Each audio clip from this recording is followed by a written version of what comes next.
So welcome all to the Lamorinda CERT July 2021 monthly meeting.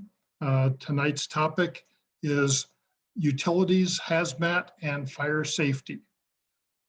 This used to be called Unit 2, but when FEMA made the decision to change their numbers around so that what used to be Unit 5 is now Unit 2, and the other way around, Unit 2 became Unit 5 and Unit 7 became Unit 6 and so forth. So there was so much confusion that we dropped all the numbers. And so this is module UHF for utilities, hazmat, and fire safety.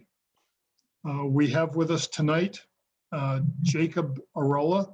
He's a captain with the Moraga-Orinda Fire District and one of our CERT instructors. He's going to be going through this material.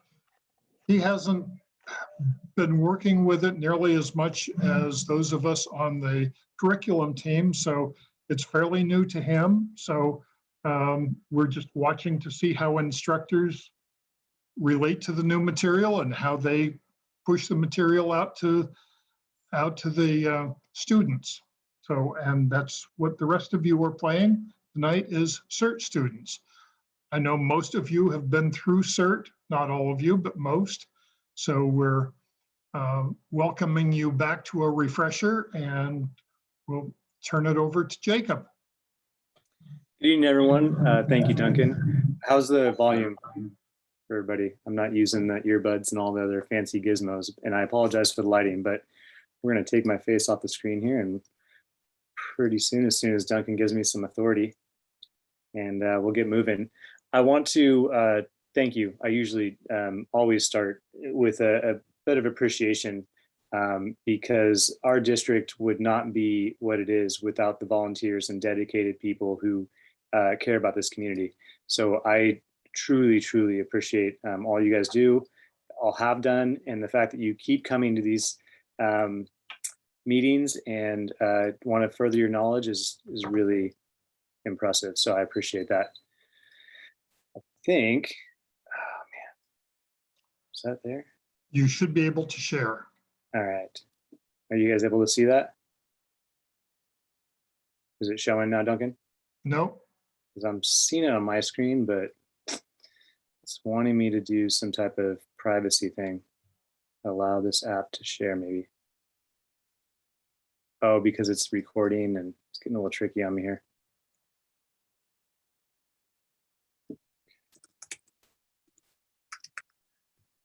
I'm borrowing a computer. And, you are co-host, so you should be able to share without an issue. Right. Is it showing now? Can you see it? No. It's on my screen. It's showing it.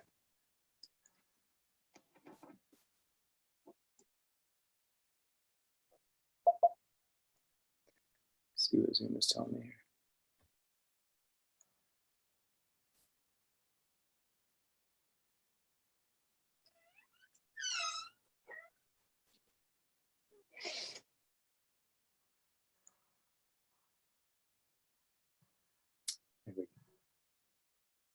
All right, how about now? There we go. We've got it. All right.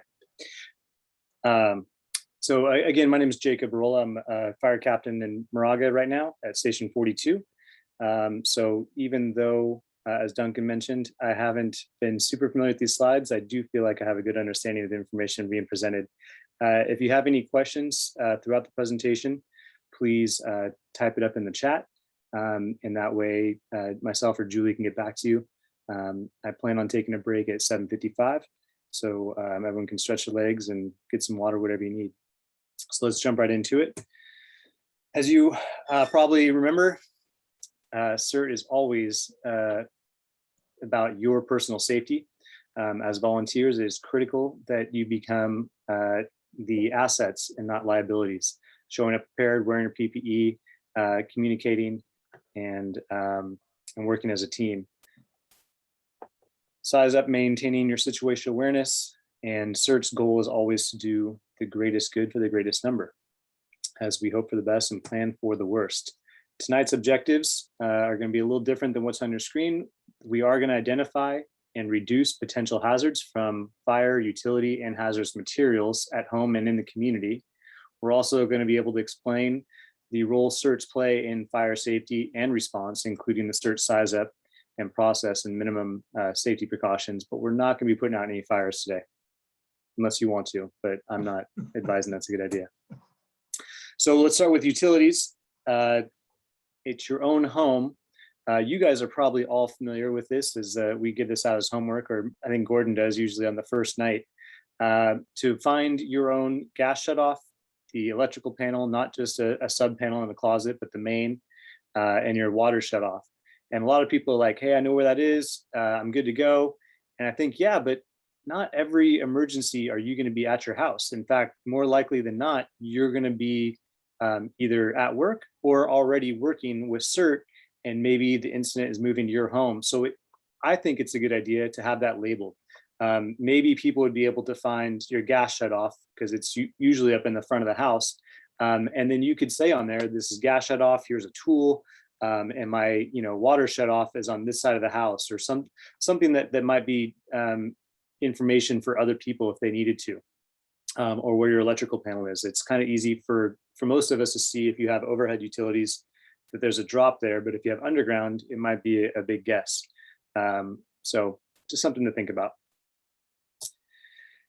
We want the non-sparking tools. I thought that was one of the better giveaways we did in class. And sometimes people have them either zip tied or chained to the gas line, so that way they don't get lost or buried or walk away.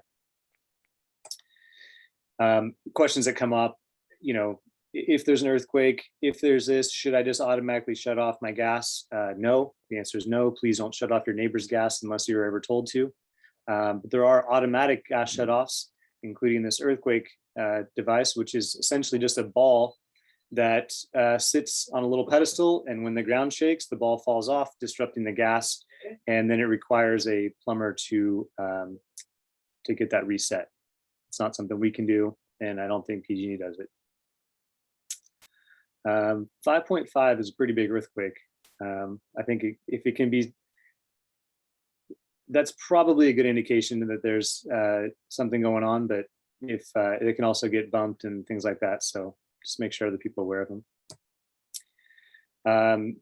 Code requires for many appliances that they have their own shut off. So it's good to know. And if you smell gas in your house, this might be one thing to check before causing a big emergency. I use a spray bottle just to kind of see if there's anything leaking from there, in addition to the odor, but those are always good just to make sure. And you can see this is in the off position while he's operating on it, just so you're not going to create any additional hazards. Things like a gas line to a stove or a dryer, they all need their own dedicated shutoff that should be accessible. So this is that weather drop I was talking about, a service drop for overhead. So you know where that's at. They're very dangerous if they get hit by any overhead obstructions and limbs. Common in fires for those to be one of the first things, especially in a garage fire, to go on the ground. We treat all lines as they're live. And even though it may not be live when it hits the ground and it's not arcing and dancing, that's not to say that it couldn't be reactivated. PG&E will have a lot of automated service that will test lines and make sure, and if it recognizes, hey, there's a ground here, it'll shut it off and then send another surge as a test to see if that line has repaired itself, or if the short has been cured. And so an inactive line can become live. So if you see it on the ground, that is a 911 call in and of itself. And we want to make sure that you prevent people from getting close to it. It's a bunch of different, this is definitely a new slide.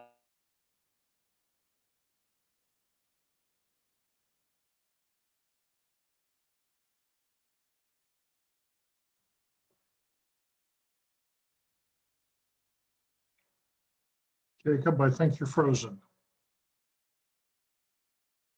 Okay. Was that you, Duncan? You froze, at least on my computer. Oh, okay. Sorry. It's a wired connection, but thank you. I'll repeat Virginia's question too real quick. The experience with shutoffs from the automatic, I haven't been called out for one. It's not something I've ever needed to do. I don't have one on my home. It was built in the 60s and never retrofitted.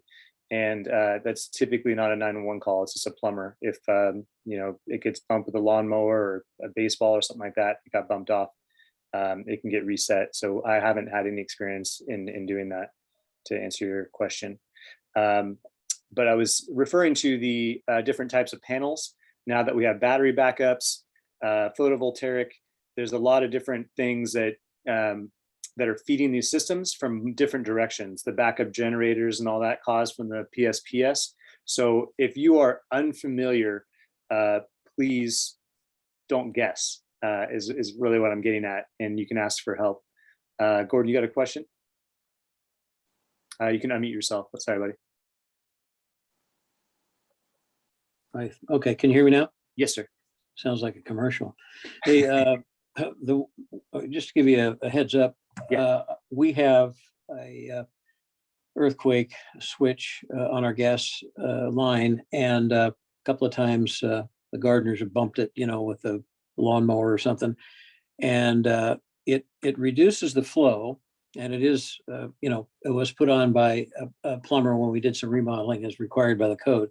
But it's kind of neat. It just has a little like a thumb screw or a small screwdriver, and if it's tripped by an earthquake of 5 or 5.5, you can reset it yourself by just turning this screw, and it goes from red. There's a sight glass, and it goes from red, and when it's in the green, the gas will flow again, and then everything works. So obviously, when that's happened, I check the gas line. I use soapy water, but same thing you do. Mhm. And if there's no leaks, but that's an earlier device. I've never seen or had experience like you have with the one that requires a plumber. But there are several different types out there, and some can be you can reestablish the flow by the homeowner as long as you've learned how to do it. It's very simple.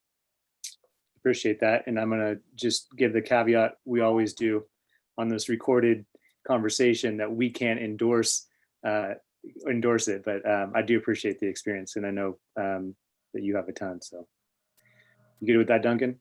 Yes. Or Laura's a sign off on that? Right. Thank you.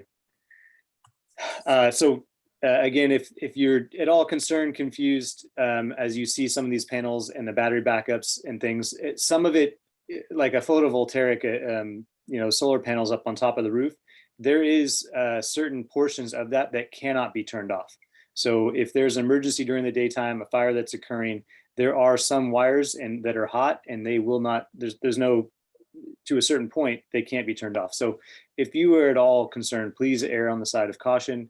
And don't get involved in something if you're not extremely confident. I think most of this is for your own home and just to be familiar, but as you may be doing work in other people's homes, your neighbor, something like that, I just want to make sure that everyone's aware that they're not going to all look identical like the one on the far right, that breaker panel. There's a lot of complexity to some of these systems now. Jacob? Yes, sir. Jim Brunner. For everybody on the call, I just wanted to add a quick little comment to what Gordon said, and that is you really want to make sure you know exactly what you are doing if you're going to reset that earthquake meter or that shutoff switch, because it's not simply a matter of resetting the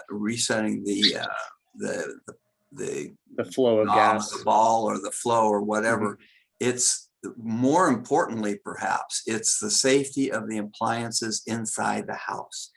And before you go and reestablishing flow of gas into the house, you need to make sure that your appliances are actually safe to operate again. And that may require, and I'll go as far as saying that it might, or it may be more likely, I should say, that PG&E needs to help you with that.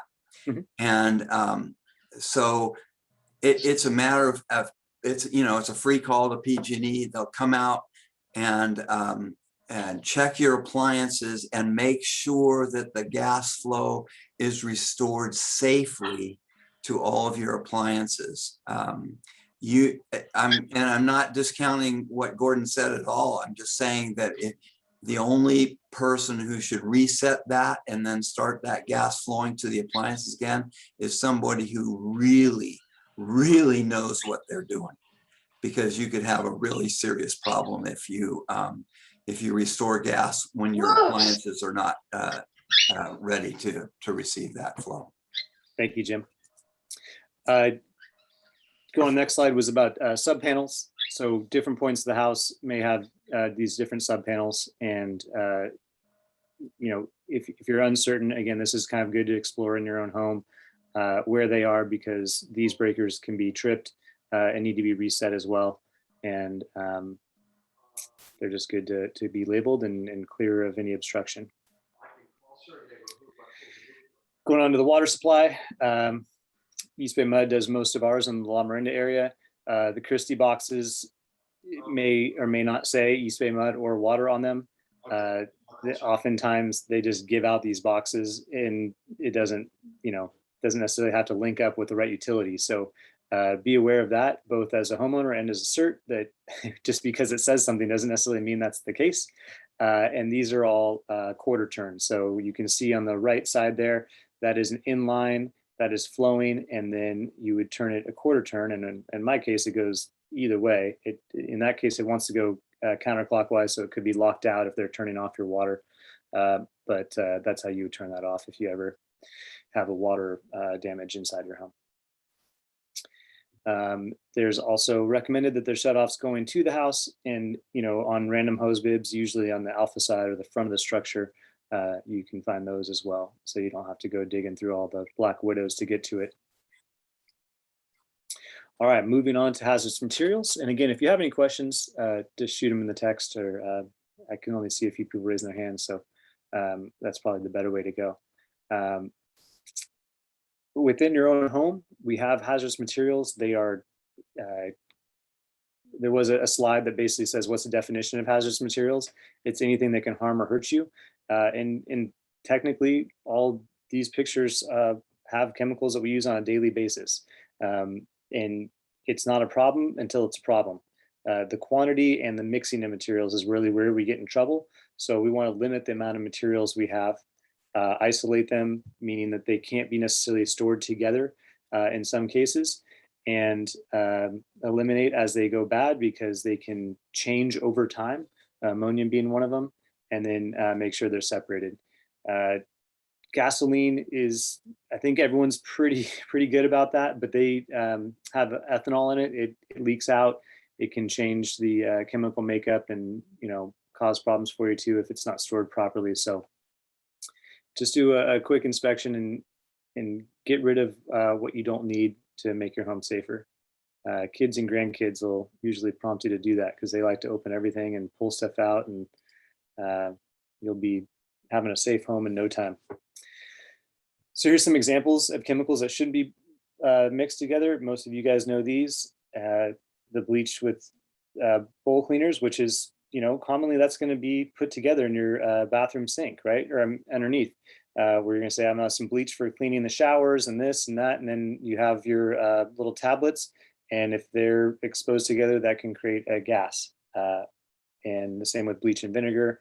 Though a lot of people aren't cooking with vinegar, but it does remove a lot of soap scum and stuff like that. The CLR, I think, is one of them that has ammonia in it. So just be careful not to mix products. Yeah, I think that's the drain cleaners is the one that I was thinking of too. All right.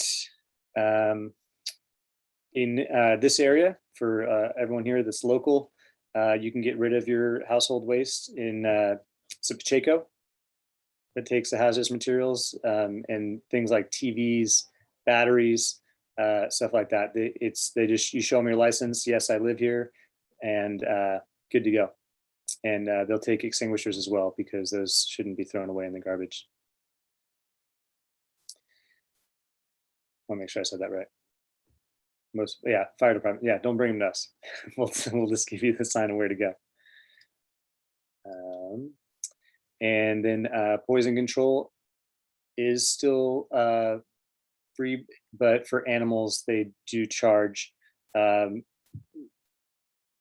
So just be aware of that. But for people, we use that.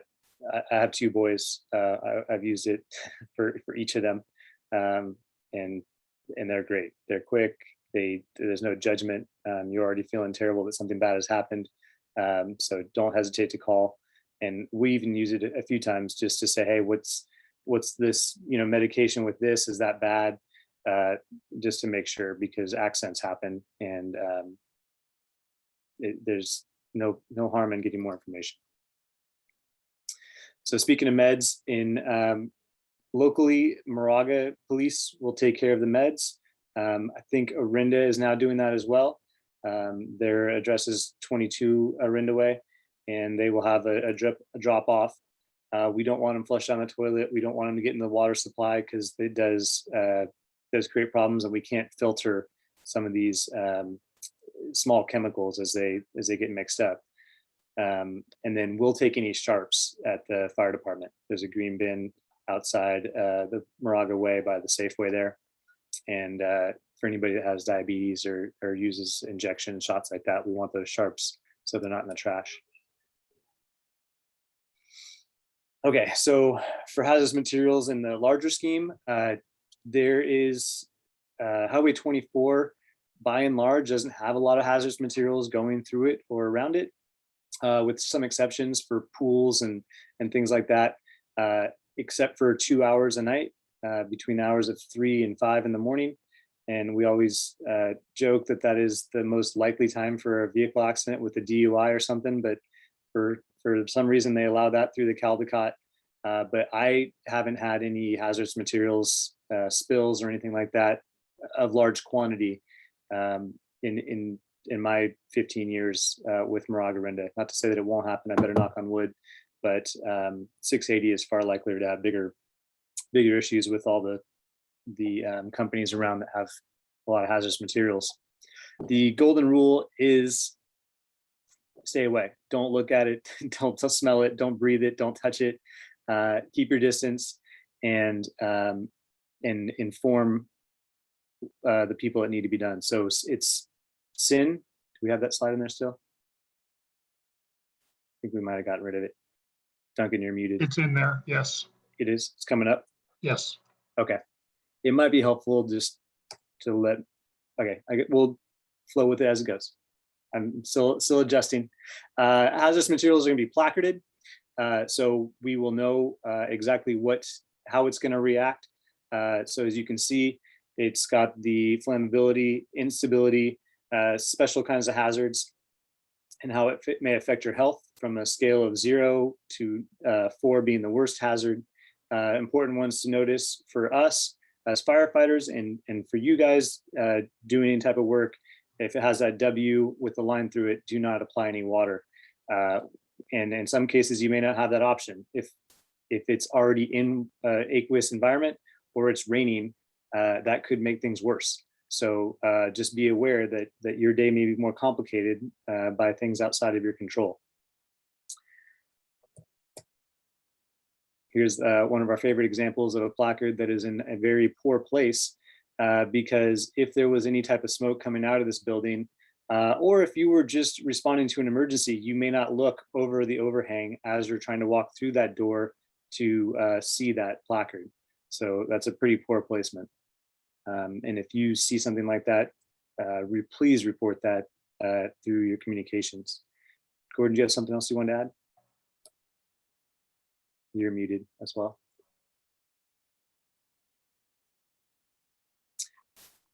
So hazardous materials identification, sometimes there'll be pictures associated with it. As you can tell, the it's really there for anyone who doesn't speak English or maybe isn't able to read, that these will work in different ways. So just be aware. And even something inert like carbon dioxide, when it's compressed in a cylinder, that's essentially a rocket, right, ready to explode. So if it's not protected and the valve is bad or dropped or something like that, it could be problematic even itself. It become a projectile. So these are two different types of placards that they have.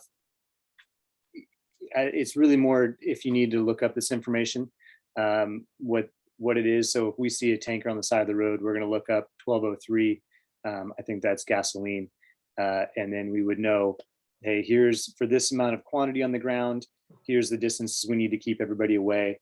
And we'll get going on that. We have binoculars to identify what it is we need to do. I see Steve had a question. You guys can go ahead and get in there. This is a pretty small group. I don't feel like it's going to slow us down too much. You can unmute yourself, Steve, or Gordon, whoever has a question.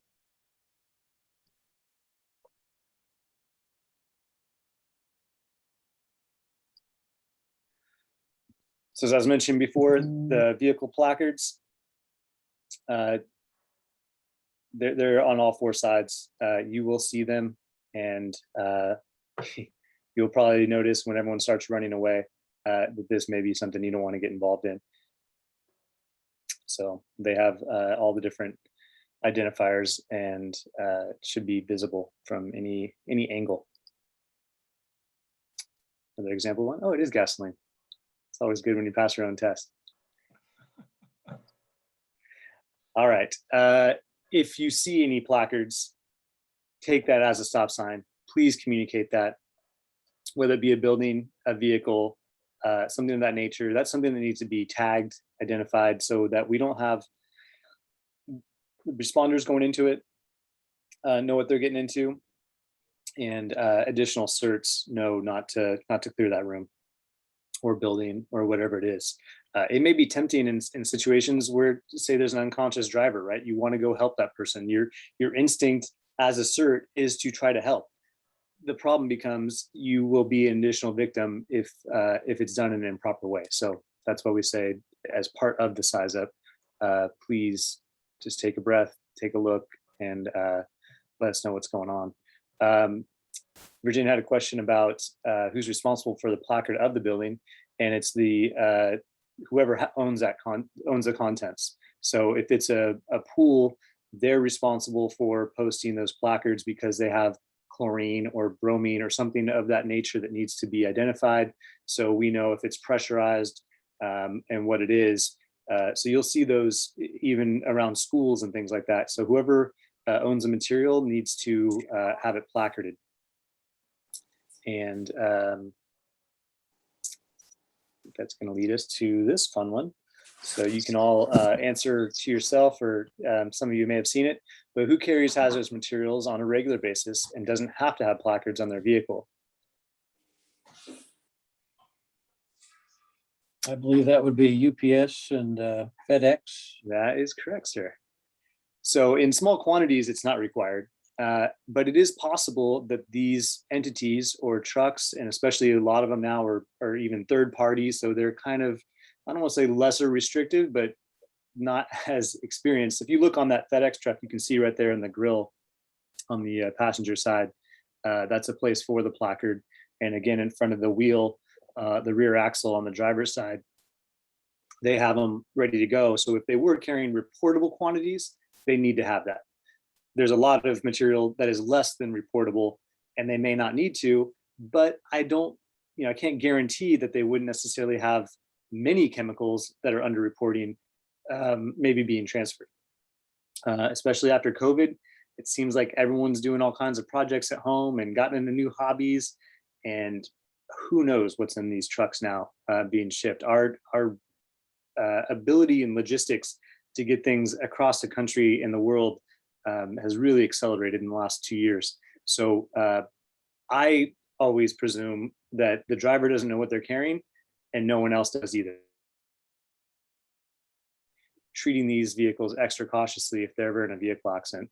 I've only been to one so far, and it was a tipped over Sprinter van, like the high Mercedes ones in that drive around too quickly in our neighborhoods, and it just tipped over in Narinda. And there wasn't any leakage, but we definitely were cautious and didn't go poke around in there either. Here's a slide I was hinting at. So when you encounter this, or you think you might, anything that could be hazardous, provide safety to yourself and everyone else. You're going to isolate that area. It's really awesome if you have flagging, cones, a human shield, whatever it is you can do to prevent people from going to it.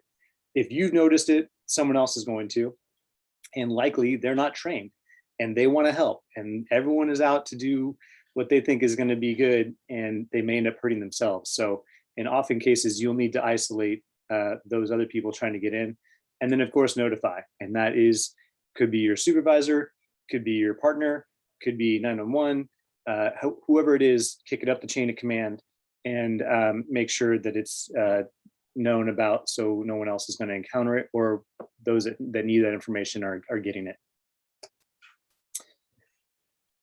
Any questions about first couple? If you did, I'll keep checking the chat. But and I saw a couple people had their hands raised, but then they went down. Steve, go ahead. You can unmute yourself and Okay. speak freely. Hi. I Steve recently had Danziger, I this recognize that question- voice.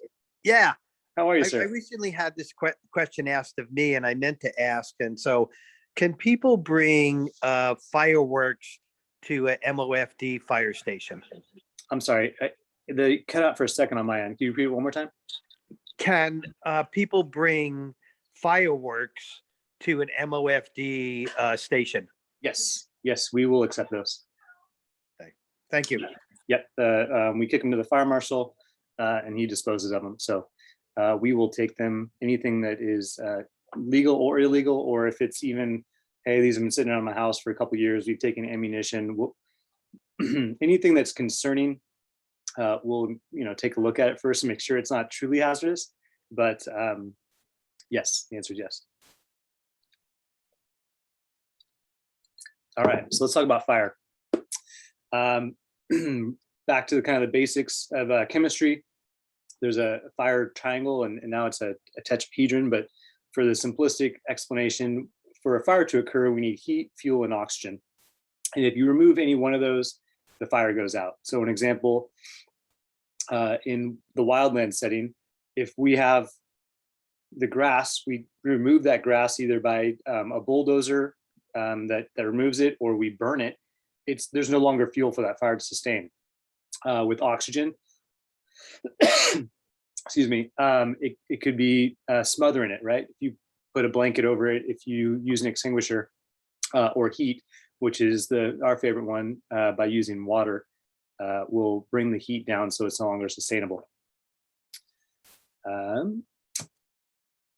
This is the video that shows side-by-side comparisons of the more natural materials that was built in the 50s and 60s, kind of before the synthetic revolution. It's a long 15-minute video. If you'd like to look at it, you may, but I'm going to fast forward just because the moral of the story is things burn hotter, faster, quicker, and it's more unhealthy air. So you need to get out of your home faster. And we have less time to save homes. So early notification helps.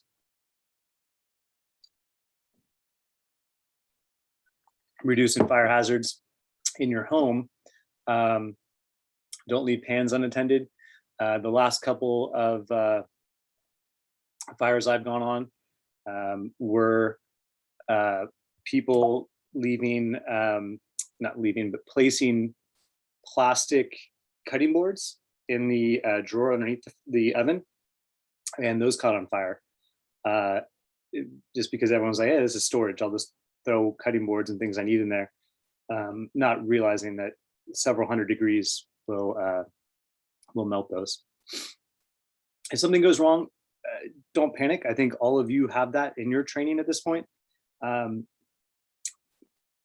Take a look and do your size up, which we're going to get into, and come up with a solution for the problem. If if you just take action without thinking about it, things can get worse. An example here is a grease fire. You can simply turn it off, or if you need to, cover it, and it's done. Running around your house trying to get rid of it or applying water to it is certainly not going to help. So these are the examples of, yeah, either covering up the cookie sheet or putting a lid over it and just removing the fuel or heat to it, I guess, by turning it off. Sadly, we're still seeing a lot of this. And I think, to be honest, COVID's helped out a lot of families, including mine, for removing things. Now is a good time to get rid of it. But it certainly makes everyone's job a lot harder. It's going to be harder to evacuate. It's going to make the fires larger, and it's going to be harder for us to get in that house and do the work that we need to do, whether it be even for a simple medical emergency. You can imagine trying to get a gurney through there is going to be very, very tricky. Here's some examples of how the big hazards in the home. I know Duncan has harped on the extension cords and the capacity. In fact, I'm not even certain that that heater nowadays would be able to plug into that. It would probably require a grounded cord and a bunch of other things, but underutilized or undersized wiring will create heat. And the heater in that case is obviously way too close to the material, and the person's asleep, not paying attention to some of those hazards. This is the example of having just too many things plugged in, and that may cause the breaker to flip. And I've been to homes where they're like, yeah, that breaker kept flipping, so I just put a piece of duct tape on it and then it stopped. So please don't do that either. That's just going to allow those wires to get so hot and have so much voltage going through them that it could cause a fire. So the surge protectors are better than the power strips in that they have kind of built-in fuse, and it will turn off, so it won't start a fire. I think there's additional benefits that it kind of prevents surges from going through it to protect your computers and TVs and things like that. Fire-wise, so this has gotten a lot of attention in the last couple of years. Our chief and fire marshal have been working very diligently to encourage the community, and specifically home owners and property owners, to remove dead fuels, combustible material, anything that will be used against your home and our community.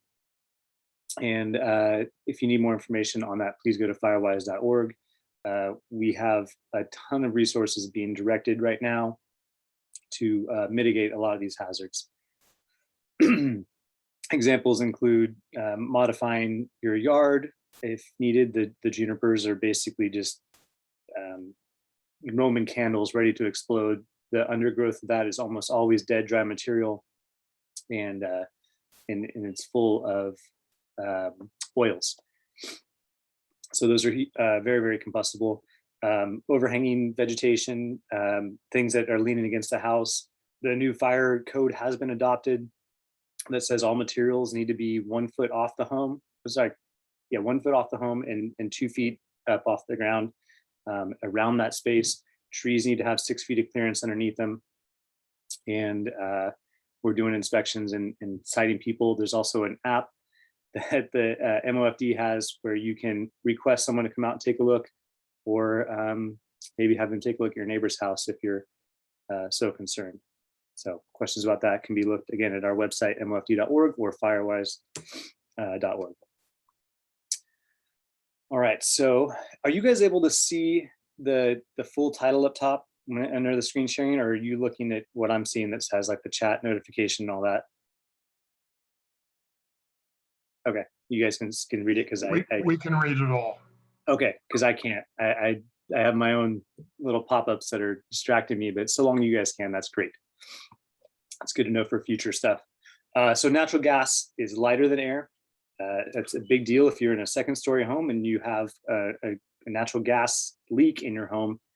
that's one of the places we need to go check. And people are like, oh no, the issues are always associated with the kitchen or something like that, and usually on the first floor. So it will accumulate, it will rise, and it is dangerous. Carbon monoxide, those are required in the code to have both smoke detectors and carbon monoxide detectors. And those can be, the carbon monoxide can be really placed anywhere. They usually put them, they can plug into the wall. There can be combinations up on the ceiling, so they're better placed for smoke. And as I said, it's diffuse. It will spread out throughout the house. Propane is heavier. It will, if you have a barbecue or something like that, that's where I see it the most. It's going to go to the lowest point and accumulate there, which can be dangerous because it can move to sources on the ground, like a campfire that's associated, or a burn pit or something like that, that's below where the tank is stored, and could combust. And all asphyxiants displace oxygen in lugs, including carbon dioxide. So for a quick physiology lesson, the hemoglobin that carries oxygen in your blood desires carbon dioxide more than it does oxygen. So it's not so much that you can't breathe, it's that there's no oxygen being exchanged in your lungs. It's the carbon dioxide monoxide is in your system, and it's not working for your brain and tissues. Let me take a quick look. I know Julie is being diligent, but Dan said 3 feet from heat. Thank you. The reasons for flammable material are allowed in the Caldecott Tunnel 3 to 5. Oh, this is good to know. I'm aware of the accident, but I didn't know why they allowed the 2-hour gap. I just thought they'd just run everybody through Richmond.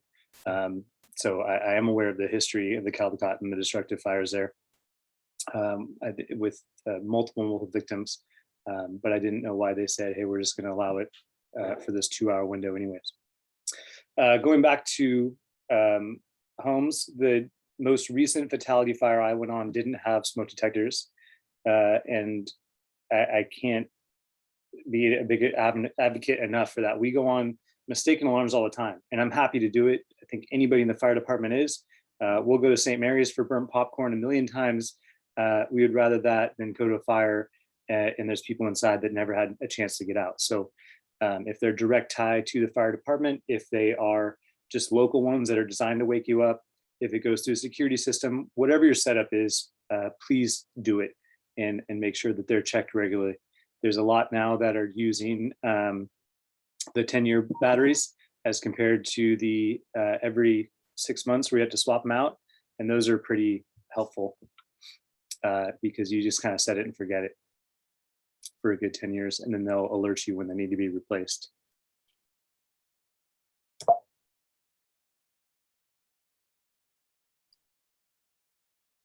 So placement of these, I get this question a lot. Where do they need to be? It's every hallway and every living space. So all bedrooms and whatever that is in your home. If it's an office that's not being, no one's sleeping there, then it's not a bedroom. But if someone could sleep there or might sleep there, a futon, put one in there, please. And then at least one on every floor. Have 2 ways out of your home. It is been proven psychologically, people always want to exit the same way they came in.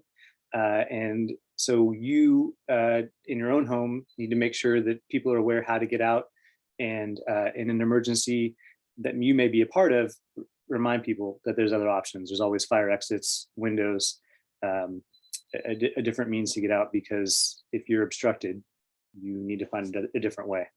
And if you're in a public place, don't use the elevator. That's one of the places that we're going to utilize, and sometimes they won't function. So plan on using staircases if ever possible. Before opening doors, use the back of your hand to check for heat, because we did have someone at the Pimentel fire, I believe, opened the door to the garage and took a blast of heat and lost a lot of her hair.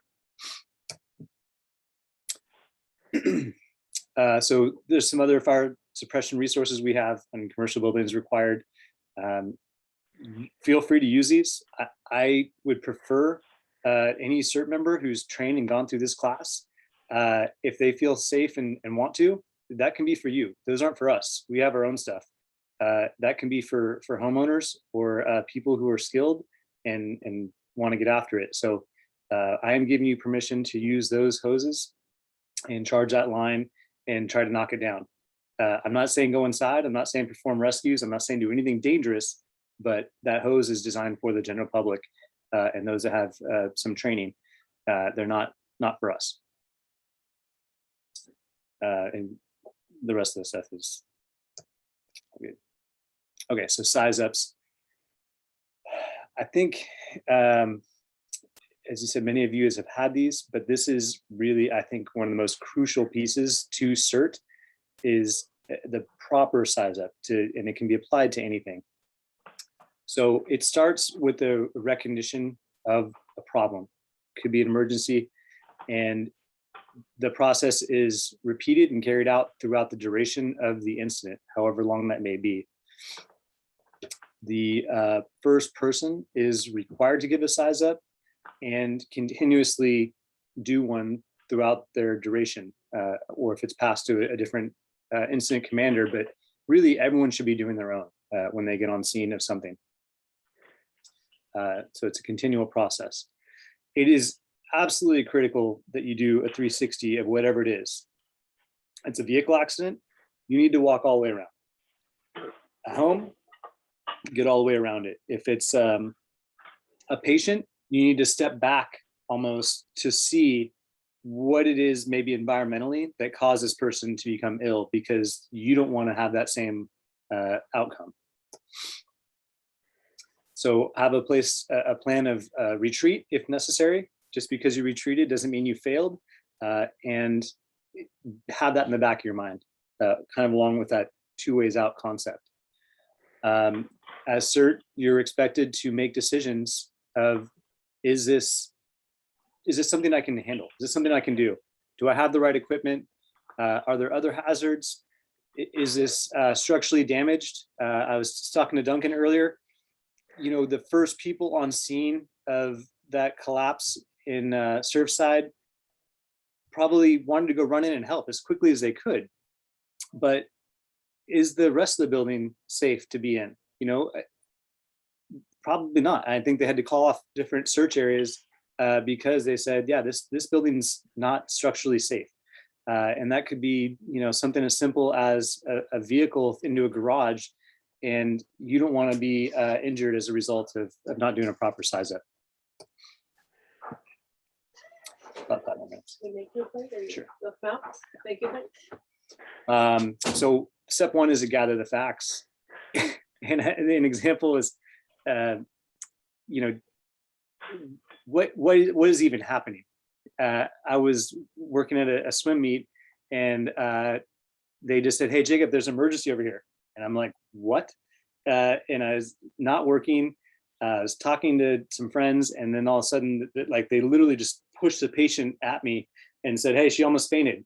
And I was just like, what is happening? And it just totally caught me off guard. So in the fire situation, you have potentially some time to process what it is you're coming on. You'll see the signs that there's smoke, you'll feel the heat, you'll have kind of these things that'll help you out. But in some instances, you have to mentally stop what you're doing and really give a good size up and try to slow down your thought process as to what's going on. So these are all great questions to ask because there's infinite possibilities of what it is. And you really have to be disciplined and train your mind to take a step back and evaluate what you got going on. As we talked about, doing the 360, looking in all directions. A 360 isn't just linear, it's top and bottom as well. There's 6 sides to a structure or an incident. So be thinking about all those things, especially earthquakes. You know, just because you're looking at it and sizing it up doesn't mean that that couldn't change with a tremor or something. So be aware of those type of things. Considering the probabilities of where things could go, what potentially could happen, and that's kind of goes aligned with our thought process that we're always expecting things to get worse. right? We're planning for the best, or hoping for the best, but we plan for the worst. Assess your own situation. And that could be more personal too. Do I have the right equipment that I need right now? Am I tired? Have I been working as a CERT right now for 12 hours? Maybe I'm not, as charged up as I was earlier in the shift, and I don't want to take this on because I'm not, my mental faculties and physical ability isn't what it was. So that's okay. It's okay to turn down assignments if you don't feel like you're able to do it. You want to establish priorities and making sure that you're providing your own safety and all the CERT members as part of that. As we've talked about, it doesn't do any good if we have more victims than when you started. And then as we slowly develop through this process, we're going to make a decision if we can actually even intervene. In some cases, the answer is no. I will tell you that one of the hardest things that we do is watch people in a vehicle accident that run into a power pole, and we have to wait until PG&E comes before we can help those people inside the car, because it's not safe for us to operate and it's not safe for them to get out. And it's really, really hard to sit on your hands, but that is the right call to make. So just be ready for those type of incidents. Develop a plan of action. Make sure everyone understands what that action is. Communicate that well, that you're all on the same page. And then you finally take action at step 8. And then evaluate your progress and see, is the plan you took, is that working? Are we actually making progress on this, or is it getting worse? And in some instances, just like in wildland firefighting, hey, we're not making progress on this, it's getting worse. We gotta back up. We gotta do a contingency plan. I think now is a great time for a break. We can do a 10-minute if that's okay with everyone, and come right back to at 8:05. Thank you, Jacob. We'll Yeah. see you in 10 minutes. Sounds great. Thank you. So are there any questions that we can answer in Jacob's absence?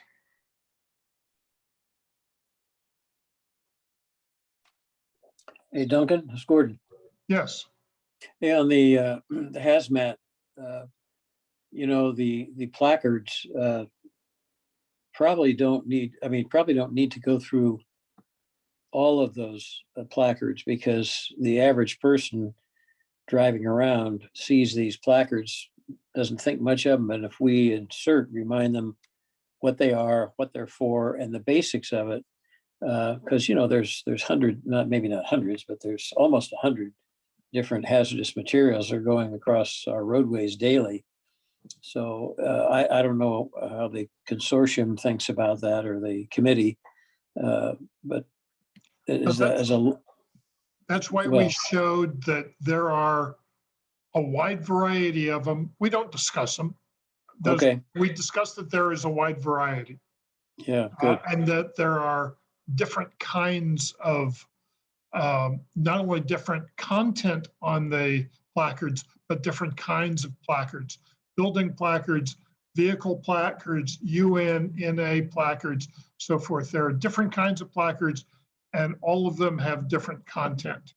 All right. Well, as long as they know that it's, just don't go there. That's all. Right. But to recognize, yeah, good. There's one other thing that was on a slide that Jacob didn't cover. He was talking about a shut off at the appliance. The photo shows a gas line going to an appliance, and there's a shut off. But just above the shut off, what most people don't have, but is a good item to have, is between the shut off valve and the appliance, you can put an excess flow valve. And what the excess flow valve does is, if in an earthquake, the appliance is shaken from the wall, shaken out of position, and it breaks the line, the flex line, then without it, the gas would be flowing freely. So the excess flow valve shuts off the valve, shuts off the gas. So It's a $10 to $20 valve that you can install yourself. You just pull your range or whatever you're working on, but normally it's a gas range. You pull it out, shut off the valve to it, and unscrew the flex line and put the excess flow valve right above the shut-off valve, and then screw the flex line right back to it. So it's a very simple installation, but it will save you from having a free-flowing gas line if the gas line breaks. Well, we probably ought to say something in addition to that is, you know, if you want to attempt it yourself, be very, very careful, like, you know, was stated earlier. So It's on the slide that that you can do it yourself or use a licensed plumber. yeah, Licensed. Duncan, Mary has a question too in the chat. Yes, Mary. It's in the chat. She says, what is the reason we shouldn't turn off the gas at home after an earthquake? You should turn off the gas only if you smell the gas or see the meter spinning. Don't turn it off unless you have a real reason to turn it off. And the reason for that is once you turn it off, PG&E has to come and turn it back on. And if you have 5,000 people shut off their gas when they don't need to, they're going to get pretty cold and have cold food until PG&E can get out to all those homes to relight. So that's the reason. Okay. one other reason is if you hear it hissing, you know, that's one thing too. You can listen for it. Absolutely. Any sign that you have gas flowing uncontrolled, that's when you shut it off. But barring any known reason to shut it off, don't do it. Thank you. Duncan, did you want to mention anything about any possible sales coming up before Jacob gets back? Yes. We just finished a drum and fire extinguisher sale. We delivered the last ones today.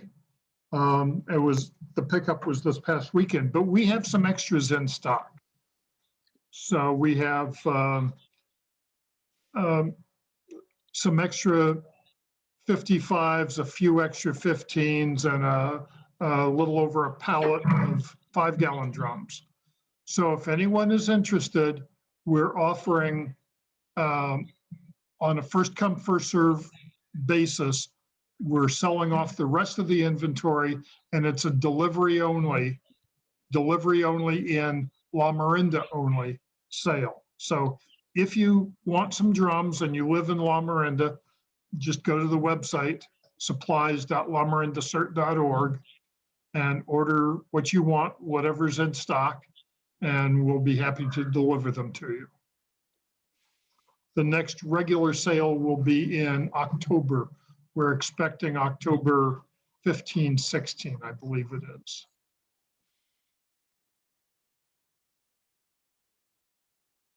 So are there any other questions? I just wanted to check, Duncan, if we had any more fire extinguishers as well. Oh, yes, we do. We have some. Fire extinguishers are a lot easier to get. We don't need to get a semi-truckload of fire extinguishers. I can pick up fire extinguishers without too much trouble. So we still have some 2.5 and some 5-gallon, not gallon, pound extinguishers available.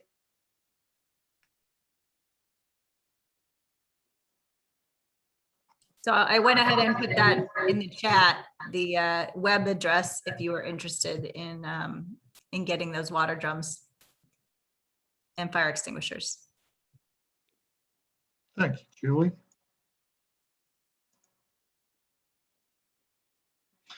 Our CERT classes will resume on September 9th.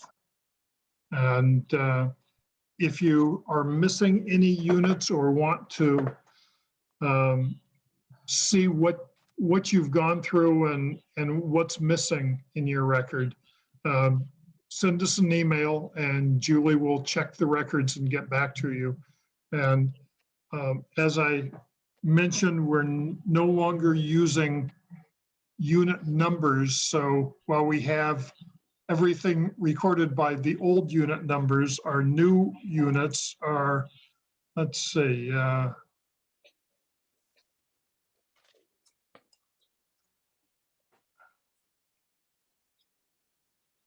here's a chart that shows the old FEMA, the new FEMA number, and what we're calling it, and our code. So if you have any interest in taking any of these to finish off your CERT or to come back and just review, you can see with all of this mishmash of numbers why we are just throwing the numbers away and going by the codes of what the units are.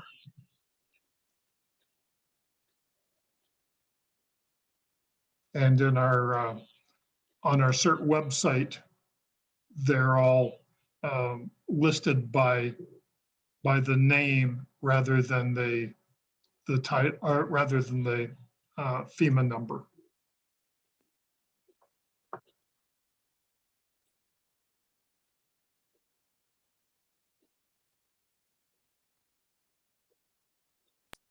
Mary, you have your hand up.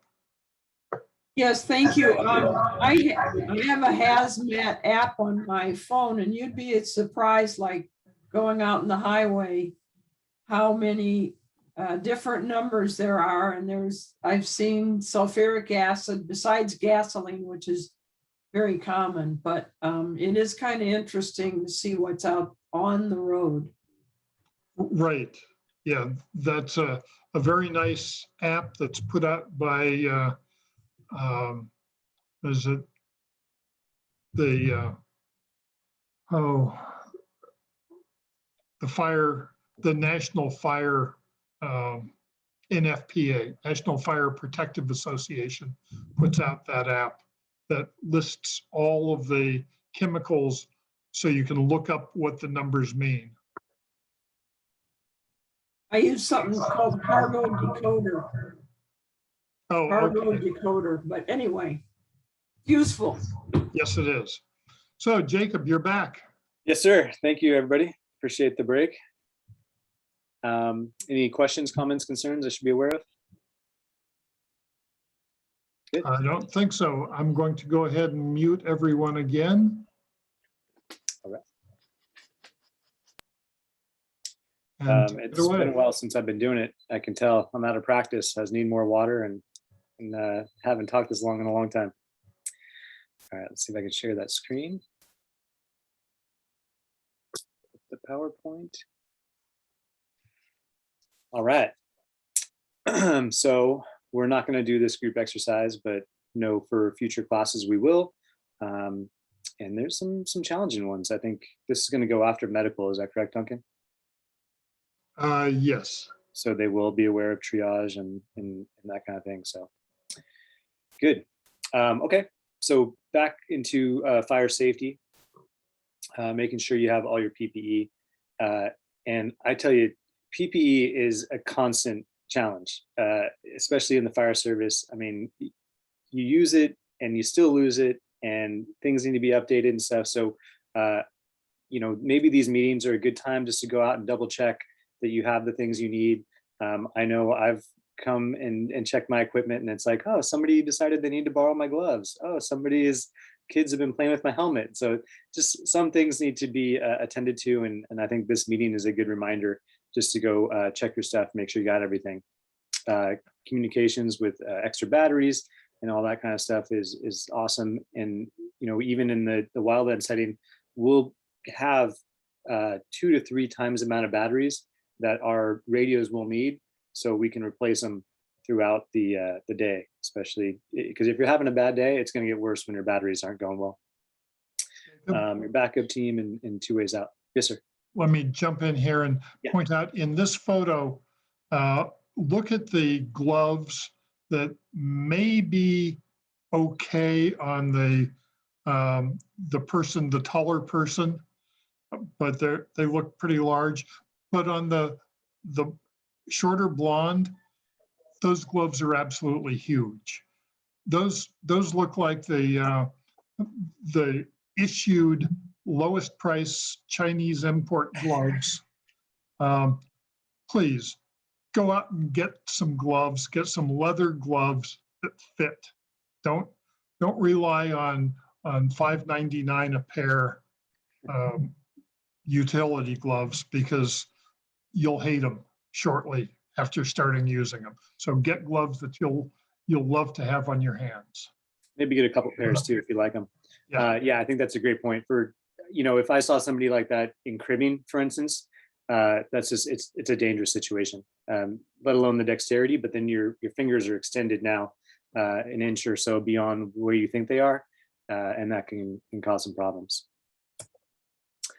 Okay, so one of the biggest questions we get in teaching this course is, how big is a fire we're supposed to approach? You just told me I can grab this, 1.5 inch fire line off of a balcony and put out fire, but of what size? So we always have to kind of curtail it. And in insert activation, your job is not to engage in firefighting.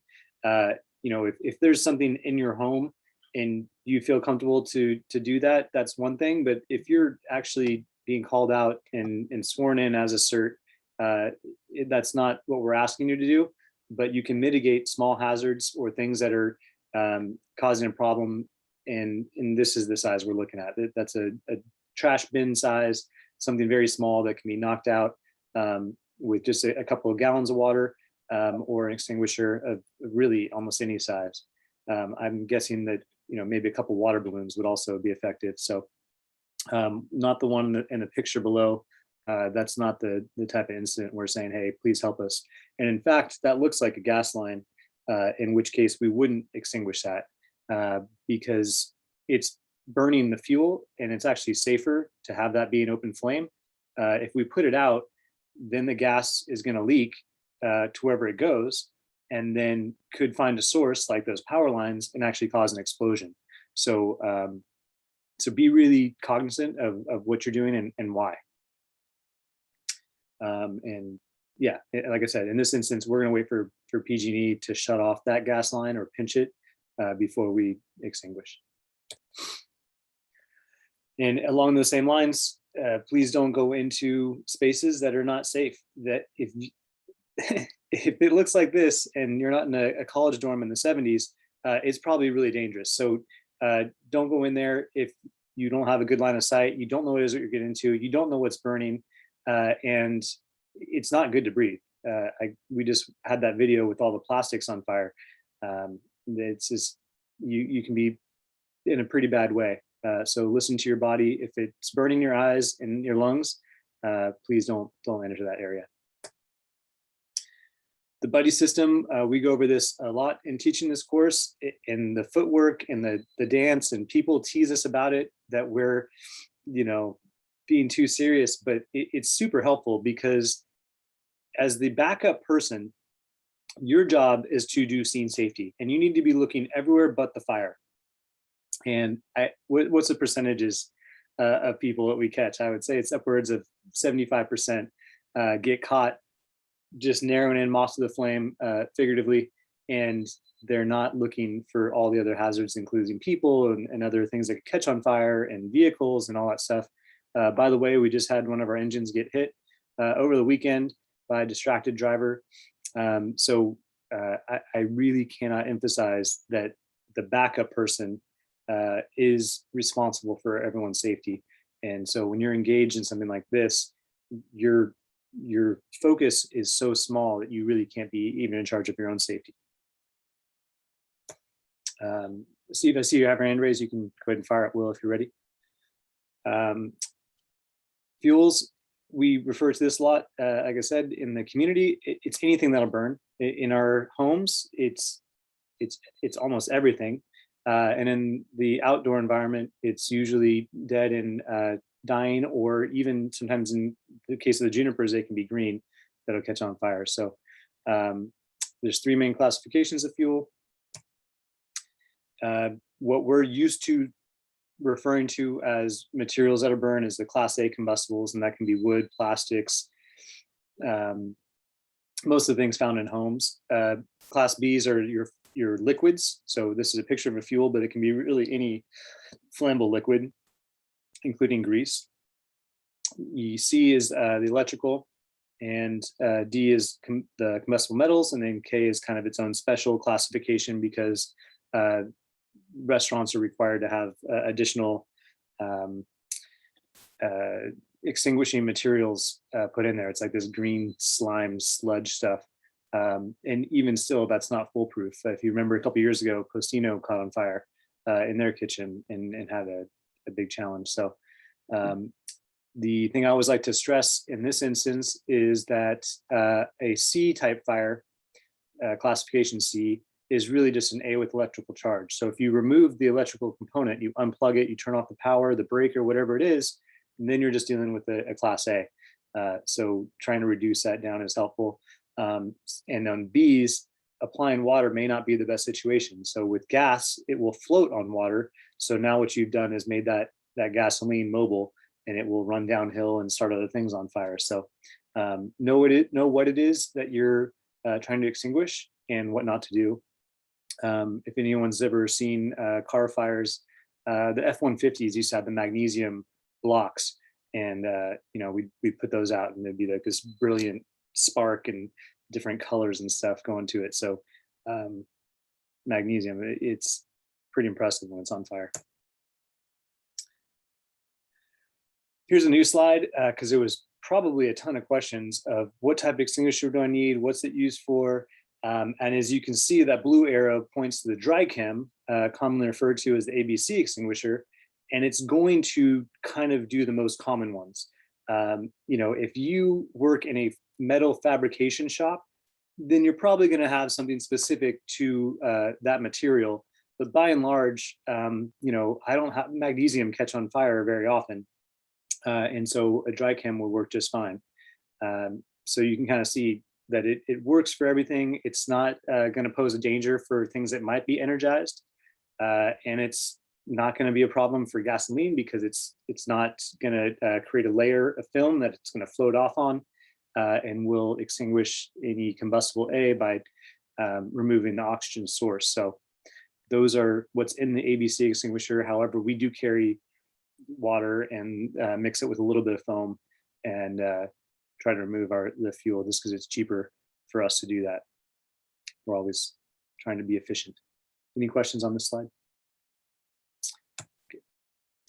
Okay. The larger the extinguisher, the more material you can put out, but the trade-off is it's heavy and it's more expensive, and it's going to be a challenge for mobility. So the 2.5s are fine for vehicles. The 5 is kind of what's recommended for kitchens and saw shops and things like that. And if you have the manpower for a 10, that's fine too. We're not necessarily making any recommendations. It's all based on the size of your kitchen and all those kind of things. And one thing I know Duncan always points out is don't put your extinguisher in a location that you expect a fire to start. So under the oven or very, very close to it might be problematic, because if there's a fire on your cooktop, you have to be almost next to the fire in order to grab the extinguisher. So be thinking about those things. The anatomy of a fire extinguisher: there's a safety pin, the nozzle, the pressure gauge, which you always want to make sure is in the green. The handle there, one of those moves, one doesn't. The tube inside allows for the canister to be upright, but then push the material through that straw, and then your actual dry cam or water, whatever it may be, is underneath. And then we go through the mnemonic. I'm getting there. Make sure that there's a pin in place. If not, it can get easily bumped and extinguished, and it is very deadly for computers. I've seen more laptops get killed by extinguishers than anything else. The labels will tell you what it is, what's inside, and should have the date that it was manufactured. in case it's not rechargeable. They're good for 10 years, and then they can't be recharged after that. And if they're plastic, then they can be disposed of after use. You don't need to mix them up or do anything. They're designed to have the contents on the bottom. In fact, you can actually make it worse by doing that. So just keep them in their positions. They want to be in a steady state. 10 years or older, if they have the metal head, they can be recharged.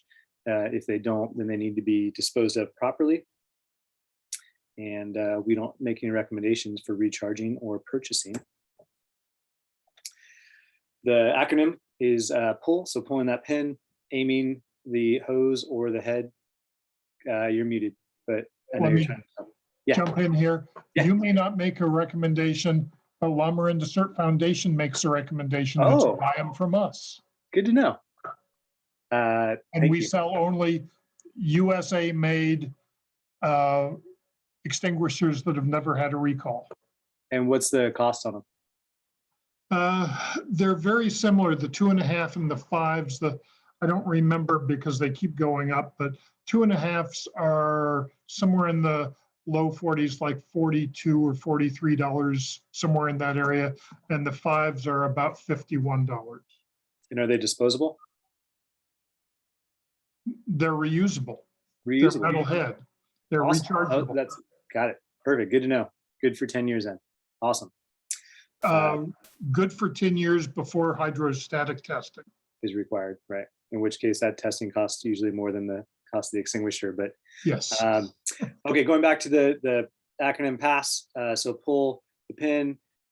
Maybe you need to remove that little additional tag on there that says that the state fire marshal inspected it or somebody with that authorization. And then aim, squeeze, and sweep. And remember, you're aiming for the base of the fire, not the flames itself. There it is, staying back far enough. And that 6 feet is a good place to start. If you're not getting the reach you need, or you feel like it's not working, that's part of your size up, right? To reevaluate if it's working. If it's not, and you feel it's safe, go ahead and take a couple steps closer.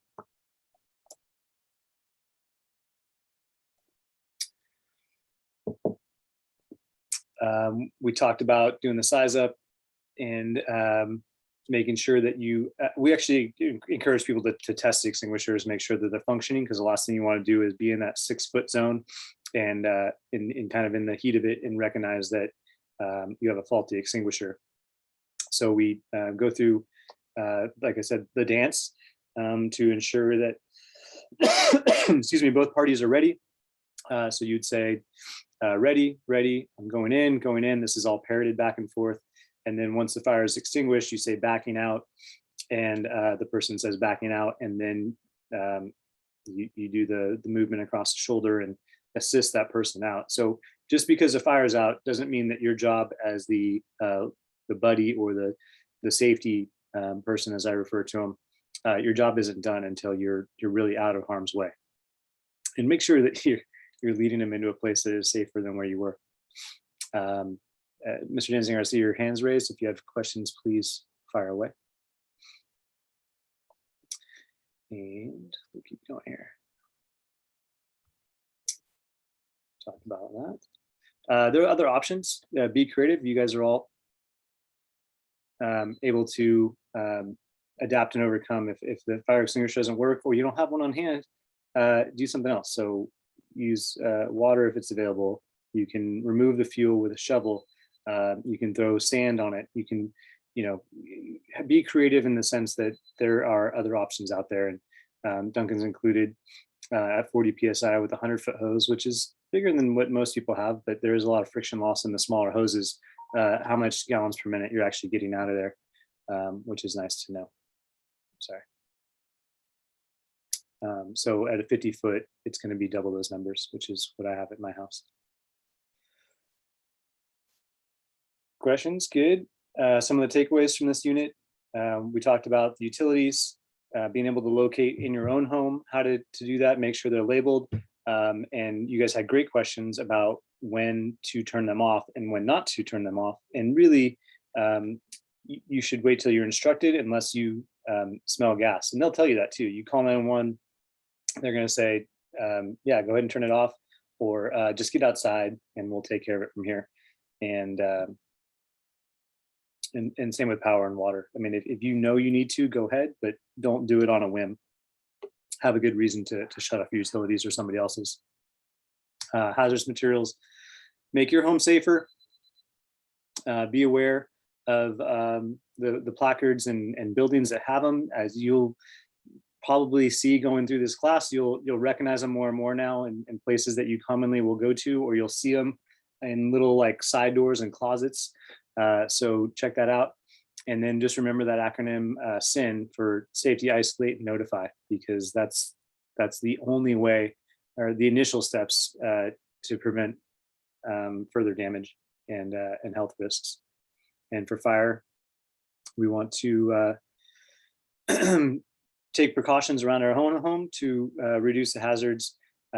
It's obviously a huge directive of the fire district right now to make our community safer from the potential and threat of wildland fires, especially this year with a drought in our area and expected really bad fire season. Practice your size up. It can be literally done on anything. You can walk in doing laundry, just have your brain to say, okay, step back. Like, what's the most efficient way to do this?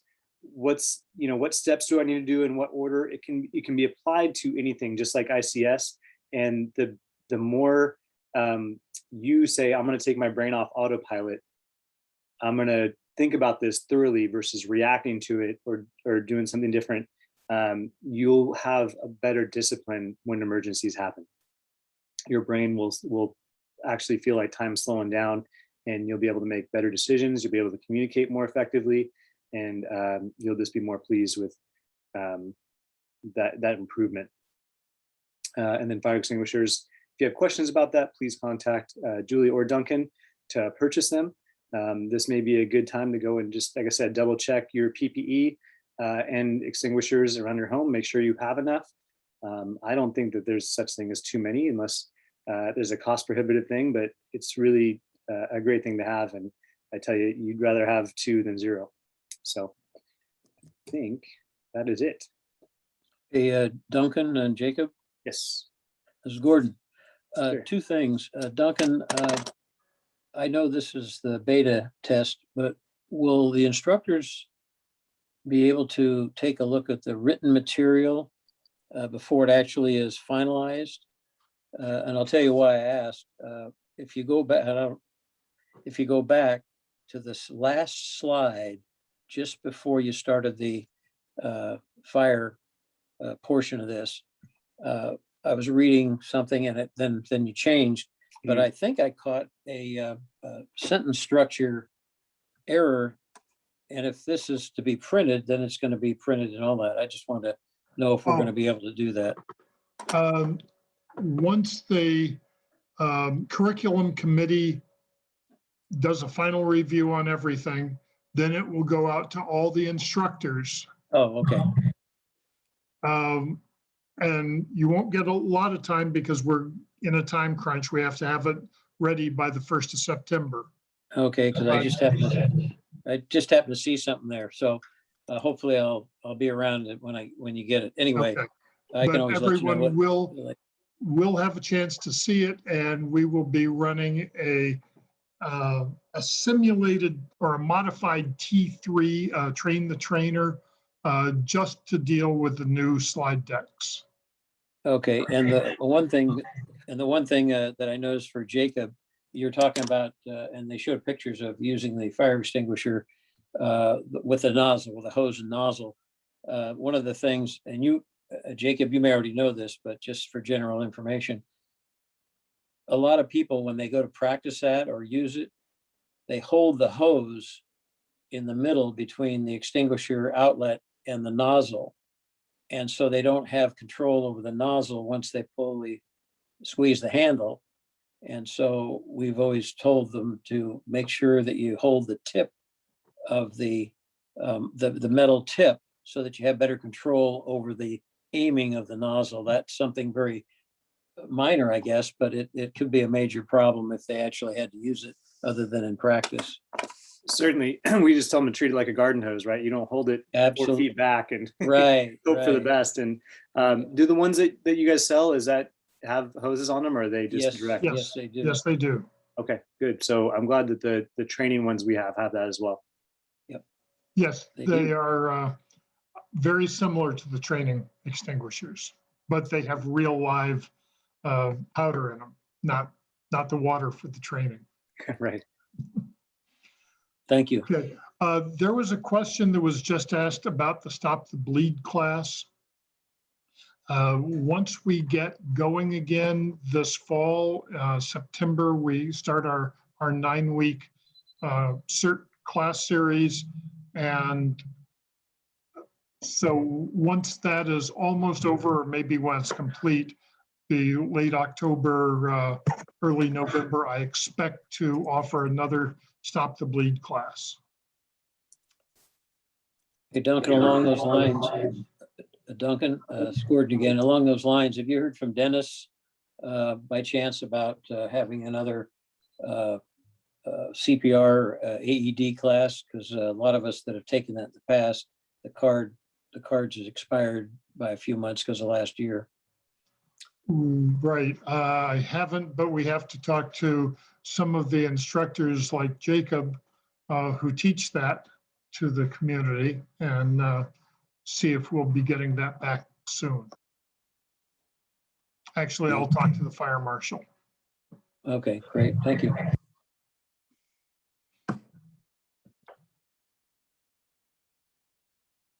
Okay, is there anything else before we sign off? Nothing here. Thanks, Jacob.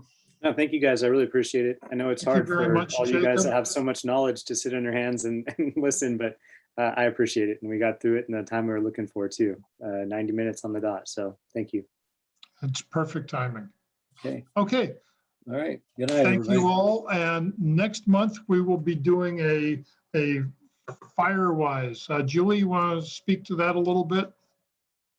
Next month's meeting? Yeah, so next month, I believe it's August 9th, is that correct? At 7 p.m. It's the second Monday of the month. We'll be doing our monthly meeting presentation, and it's going to be from the group from Firewise. It's mostly by the Arinda Firewise Council, but they also have an education and outreach program, and they do a wonderful presentation that's, I think, would benefit everybody. And we're also going to bring in some people from Moraga and from Lafayette to talk about it as well. So it should be a good presentation. Thank you all for coming, and we hope to see you next month. Have a good night. good Thanks, evening. everybody. Good night. Good night.